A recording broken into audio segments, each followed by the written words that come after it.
My name is Mike. I'm a guy with a low education, having only graduated from middle school.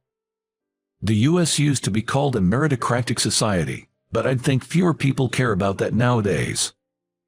Nevertheless, there's someone who's been ridiculing me every day recently. That's my direct supervisor, Rachel Smith. Hey, dropout. Why are you dragging your feet with your work? Hurry it up. Yes, sorry. When she's in a bad mood, she gets rough with people like this. Moreover, she calls me dropout as a nickname. I feel humiliated, but what she's saying is true, so I'm in no position to argue back, which is frustrating. Then, one day, I went out for drinks with a colleague from work.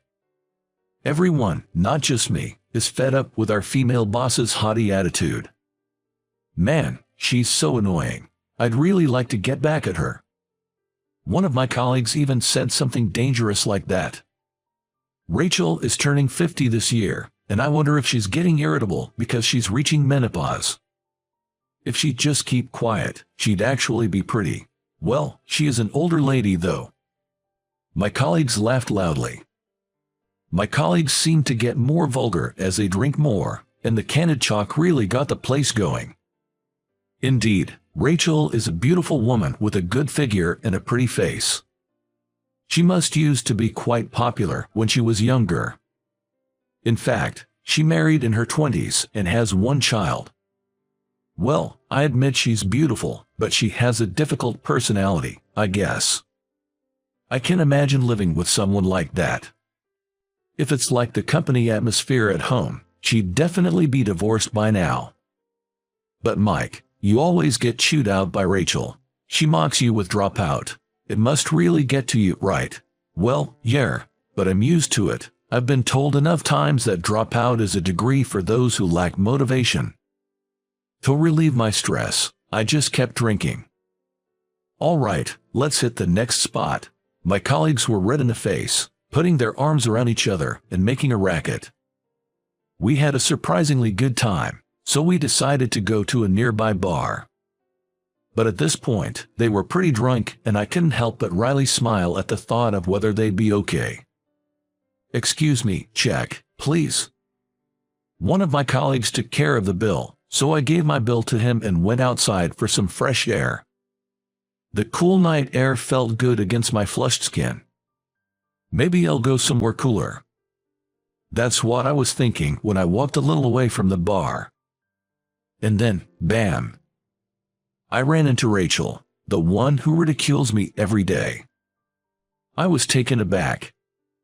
Rachel was dressed nothing like her usual suit attire but in flashy clothes instead. Her hair was wavy, possibly styled with a curling iron. She was wearing a miniskirt, and her makeup was on point. You wouldn't believe she's a 50-year-old married woman. She had transformed into a stunningly seductive lady. And she was walking with a considerably younger man. Is that her husband? No, but he seems too young. We made eye contact, and seeing Rachel's surprised look, I quickly averted my eyes, thinking I'm in trouble. This area is not only a busy district, but also close to a hotel district. Could it be? While thinking that, I glanced at Rachel again. She had indeed gone towards the hotel district. No way, I've just witnessed an affair. Then, finally, my colleagues came out of the bar. Hey, what's up?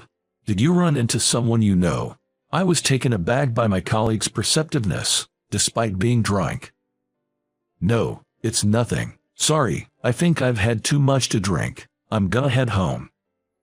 With that, I excused them from the second round and went home with a heavy heart. The next day, while working, I couldn't help but sneak peeks at Rachel. Despite usually detesting even making eye contact with her, I inevitably found myself curious after seeing her last night. Rachel seemed as snappy as usual, but she appeared somewhat subdued today. Perhaps she was feeling particularly vulnerable about being seen by me last night, occasionally sending glances to me. Finally, Rachel gestured for me. Mike, I need to talk to you. Do you have a moment to you do, right? There was a definite urgency in her voice. I stuttered, yes, and followed her. The reason she called me out was, as expected, about last night. Were you out drinking with colleagues yesterday? She asked with a bit of hesitation. I nodded briefly, and after biting her lip slightly, did you tell anyone about what happened, that you saw me? Rachel cautiously looked up and asked. No, I haven't said anything. I went straight home after that, and I don't think anyone else saw you. Rachel seemed to exhale in relief. I see. Thank you for keeping it to yourself. You caught me at a pretty embarrassing moment. I carefully said, making sure not to be overheard. Well, it may be presumptuous of me as a single guy to say this, but I think cheating isn't right. Rachel, perhaps louder than intended in the hallway, exclaimed, What? I clarified, nervously, I mean, when I saw you with that man last night, I thought that's what was happening. What are you talking about? I was walking alone at that time. Really? I searched my hazy memory of the previous night. Wait. Now that I thought about it, the young man next to Rachel. It seemed like they were just walking in the same direction, not interacting closely. I finally realized my misunderstanding. Seriously, I was nearly the cause of spreading a nasty rumor. I'm so sorry. Well, it's okay, but me, having an affair, honestly, with how I'm feeling lately, it's scary to think I might actually do something reckless. Rachel gave a bitter smile, as if she was almost disgusted with herself for even having such a train of thought. Did something happen, I mean, with your husband? I asked, even though I thought it was somewhat impolite. Oh, you want to know? This story might take a while, she replied with a teasing smile. Today, there was something different about Rachel. She didn't carry her usual boss-like aura. Instead, she felt more like an older sister, oddly approachable. Maybe it's because I kept her secret yesterday that I've gained her trust, could that be it? I'm not sure why, but today she asked me to grab some drinks, just the two of us. It turned out to be an evening where she shared her current harsh reality. I learned she is a former race queen and has some experience as a model. It made sense given her looks. She married a successful businessman. A fitting match for an ex-model. They were happy and blessed with kids. But then, abruptly, their happiness was threatened. Her husband had a brain hemorrhage and collapsed. He survived without life-threatening injuries but was left paralyzed on his right side, leading to a wheelchair-bound life. From that point, the Smith family's life has changed drastically. Rachel found herself doing more at home, like helping her husband dress and use the toilet. Despite being tired from work, she couldn't rest at home and ended up carrying a lot of stress without realizing it. That's why my daughter, seeing this, tacked to her dad's folks. They suggested I take a break and go out with friends, she explained. So, the reason you were heading to the hotel district that time was to go drinking with a friend? Yay, that's right. With a girlfriend, of course, but even though it was a break, I felt guilty for having fun while leaving my husband behind. Saying that, Rachel's face fell into a shadow. She shared her worries about her relationship with her husband growing sour. It seems his pride was hurt, having lived in front of the family as a main provider, and now being treated like an infant every day was making him short-tempered over little things. He's changed so much, he slams the table saying, I can do this much myself, and there was even a night I left him alone in the living room out of frustration. She said with a sad chuckle, then tears spilled from her eyes. I'm trying so hard, changing his diapers, lifting his heavy body into the wheelchair, laying him in bed, every single day, so why do I have to be yelled at? Rachel's voice was trembling. It felt like she couldn't hold back anymore. But I know he's the one who's truly suffering. He's only in his 50s, and now he's got a body that will never walk normally again, and he had to quit managing his company. It's understandable he's become self-destructive, and yet, I should be supporting him more as his wife. I just can't stand the fact that I'm not kinder to him. I feel like such a failure as a wife." She covered her face with her hands and broke down crying. Rachel, who always took pride and never showed her weaknesses, was now crying in front of me, a subordinate who she used to mock for being a dropout. Looking back, she invited me out for drinks. She must have been so cornered mentally that she invited me out for drinks just to vent, regardless of who it was.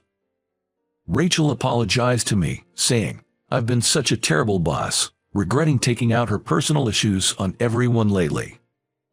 I felt her pain acutely, and my desire to forgive her grew stronger. Caregiving is really hard. I also helped take care of my grandmother at home until she passed away, I said. When I mentioned that, Rachel looked up in surprise. I decided to share my past with her. Originally, I was quite good at studies. Good enough that my teachers suggested I go to a more advanced school. But that dream didn't come true, because my grandma developed dementia. It was just my grandma, my mom, and me living together. After my parents got divorced, and we moved in with my grandma. She was always so kind. However, she changed a lot after a fall broke her leg and a long hospital stay. The doctor said she seemed to have developed depression. It didn't take long for her to develop dementia. She would scream loudly and try to leave the house despite not being able to walk far due to the lingering effects of her fracture. This stress of possibly causing trouble for neighbors or putting her own life at risk was immense. Especially after hearing news about a family that was held liable for an accident involving their relative with dementia, my mom became very anxious and would sometimes scold my grandma harshly. Watching the two who used to get along so well argue was hellish for me. Naturally, my mom reached her limit first. She was clearly worn out and looked like she might collapse at any moment. Seeing her like that, I decided to drop out of high school and start working. My mom objected, but I insisted, and ultimately, I prevailed. After that, my mom and I took turns taking care of my grandma while contributing to the household expenses. Thankfully, my mom's health improved, and my grandma passed away peacefully a few years ago. Now, we live a peaceful life. I didn't realize you've been through so much. You gave up your education for your family. What an incredible person. And to think I belittled you for being a dropout. I'm really sorry. Hearing this, Rachel apologized to me again. It turns out Rachel is a high school graduate herself. She aimed for the entertainment industry when she was younger but gave up halfway, always feeling inferior about her education. So I was the one person she felt she could look down on to boost her own self-esteem, and she regretted that. I'm truly a lousy boss. Recently, my daughter has been saying she'll help with her husband's care. She's still a college student and should be studying, working part-time, and enjoying her youth, but I can't help feeling sorry, Rachel said with a downcast look. I suggested home care services and paid nursing homes to her. She seemed hesitant, understandably so.